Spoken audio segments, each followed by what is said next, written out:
William, this is your professor. I wanted to create a short video to discuss how the view and example got those factors that you described in your question. So here we have the formula that they have in their example. So it was 1/2 times b times 2b minus 1 equals 663. The first thing that we can do is get rid of this 1/2. In order to do that, you multiply by the reciprocal, which is just the 2. So we multiplied 2 on each side of the equation, and that got rid of the 1/2 on the left side. And then on the right side, we have 663 times 2, which is the 1,326. So now we're left with b times 2b minus 1 equals 1,326. Next, they subtracted the 1,326 from both sides to set the equation equal to 0. Now we need to distribute the b to each term in parentheses. So b times 2b gives us the 2b squared, and then the b times the -1 gives us the -b. And then we have the minus 1,326. Now this equation is a trinomial, and it's in quadratic form, meaning that it's in the form ax squared plus bx plus c equals 0. Whenever we have a trinomial in this form, we can factor it into two sets of parentheses.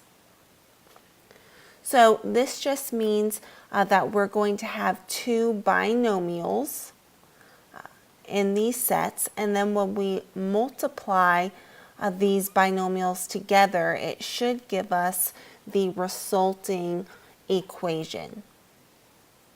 And if you recall, we'll use the FOIL method to check to multiply these parentheses back together to make sure that we get the beginning equation, which is our 2b squared minus b minus 1,326.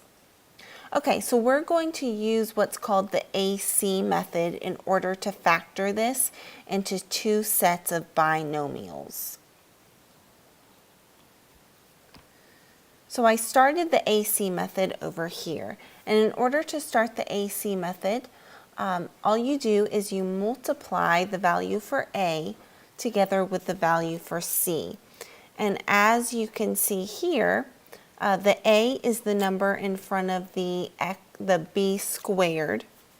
So the A in this case is 2, and then the C is the constant term.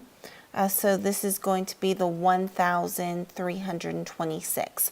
So you multiply those two values together, which we did here, and we got the value of 2,652. All right, next you take this number, 2,652, and you list the factors of 2,652. In other words, we're looking for two numbers that when multiplied together give us that number. So here I just took my calculator and I went down the numbers 1, 2, 3, 4, 5, and I figured out what numbers divide into 2,652 evenly. So of course we have 1 times 2,652, and then on my calculator, I did 2,652 divided by 2, and I got the 1,326. So my second list of factors is 2 times 1,326. Next on my calculator, I did 2,652 divided by 3, and I got 884. That's how I got this set. And then I just kept on going down my numbers, and I'm looking for two factors that when added together give me the middle term, which in this case is a -1. So here we really have a -1 in front of our b term. So I want to find two of these numbers that when added or subtracted give me that -1. So if we go down here and select the 51 and 52, I can do a -52 plus 51, and that will give me the -1 that I'm looking for. And it's important to note that since we have a negative sign and a negative sign in our problem, that one of our signs is going to be negative in our set of binomials, and then our other sign is going to be positive in our set of binomials. All right, so now that we found two factors that when multiplied together give me 256, and then when added together give me the middle term, I can go ahead and write this equation out as 2b squared minus 52b plus 51b minus the 1,326 equals 0. Now all I did was I took my factors, -52 and the +51, and I placed a b next to them since our middle term has a b in it. And I just rewrote this -1b as -52b plus 51b. So I didn't change the problem, because if we add these two values together, we get that -1b. So I just expanded that middle term so I can apply what's called the grouping method, and this will help me factor my equation. So in order to apply the grouping method, all you do is you group the first two terms together and the last two terms together. Next, with the first set or the first group, we want to find a value that we can factor out. So both of these terms have a 2 in common, so we can factor out a 2. So this would be 2 and then a b squared minus 26, because 26 times 2 is 52. So we have the 26b. And then plus, and again, we're looking at the 51 and the 1,326, and we want to find a value that we can factor out. So a factor that they have in common is going to be the 51. Because 51 divided by 51 is just 1, and then 1,326 divided by 51 is 26. So we're going to factor out a 51, so that leaves us with b minus 26.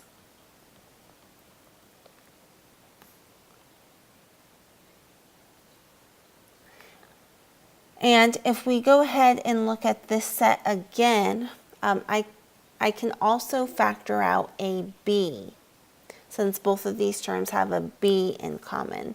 So now I'm going to rewrite this as 2b on the outside with just a single b minus 26 on the inside.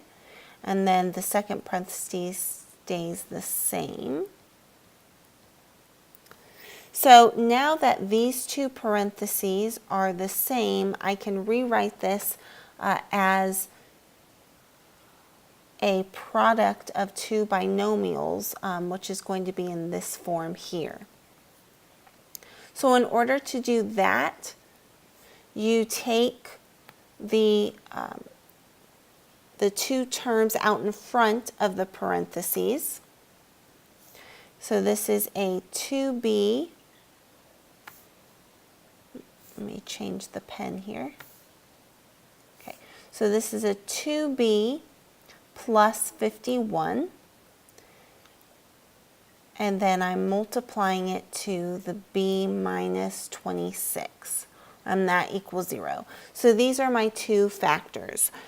So the example kind of skipped all of those steps, but what they did is they just factored that initial equation that we have here into two sets of binomials, which is what we found here. So if we FOILed this out, which just means that we multiply the first, outer, inner, last terms together, if we multiplied these binomials together, we should get that beginning equation. So we know that we factored it correctly. In order to finish the problem, we can just set each factor equal to 0 and then solve for b. So 2b plus 51 equals 0. I can subtract 51 on both sides, and I have 2b equals a negative 51, and then divide by 2. So I have b equals a negative 51 over 2. In our problem, it's a word problem, and I don't think that negative values will make sense within the word problem. So I know that this number isn't going to be an answer. But then for this value, if I add 26 to both sides, I get b equals 26.